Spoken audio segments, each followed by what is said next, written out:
Good day, sir. I am Aina Shane C. Centurion from BTV Tadtokay, FSM Set A. So, ito po yung session plan ko. Yung sector po is tourism kasi dito po sa pinaka front page ng resources ay tourism sector po. And then yung qualification title naman po is Bread and Pastry Production NC2. Nakuha ko rin po siya dito sa may front page po. And then yung suggested duration naman po is 18 hours. Unit of competency, perform computer operations. Yung module title po, performing computer operations. Bali gagawin pong past progressive po yung dito po. Perform magiging performing po. Tapos, yung learning outcomes po, dito ko po siya na kuha sa may ano po.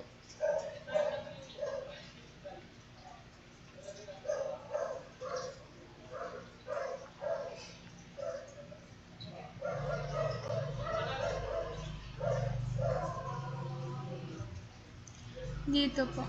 Yung ito po. Yung sa element ko po nakuha. Yung learning outcomes. Tapos po, yung introduction, kinopya ko lang po dito sa unit descriptor. This unit covers the knowledge, skills, and attitudes and values needed to perform computer operations, which includes inputting, accessing, producing, and transferring data using the appropriate hardware and software. Learning outcomes po, ito na po yung LO1. Plan and prepare for tasks to be undertaken. Yung learning content po dito sa may LO1, kinuha ko po siya dito po sa performance criteria po. Bali, kinuha ko lang po yung mga key points o keywords po. Ayan po. And then, yung methods naman po is lecture with PowerPoint presentation and group activity po. Presentation, viewing the PowerPoint presentation while listening to the lecture, demonstrating the appropriate hardware and software in selected according to the task assigned and required outcome. Sa practice naman po, dito po i-answer nila yung self-check 3.1-1. Bale, nakuha ko po itong 3.1-1 3 po kasi pang ano po siya, pangatlo po siya na topic dito po sa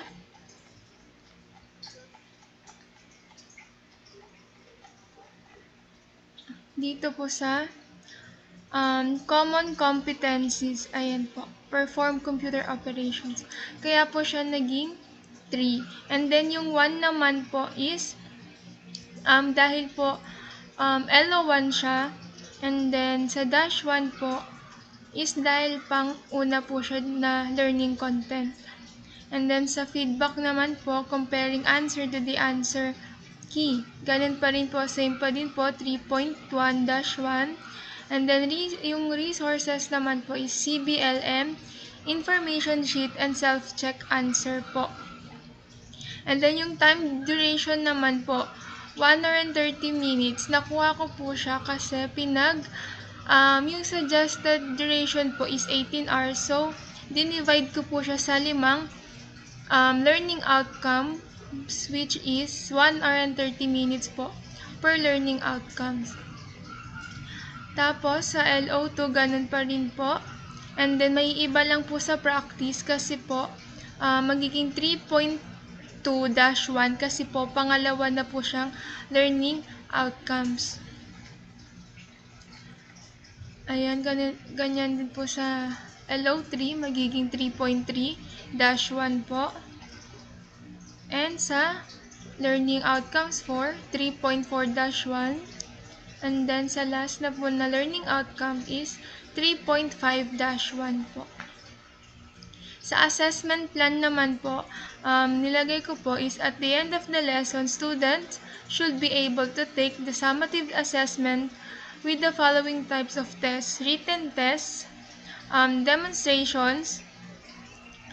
On the process of completing above activity, the student needs to document the action being performed.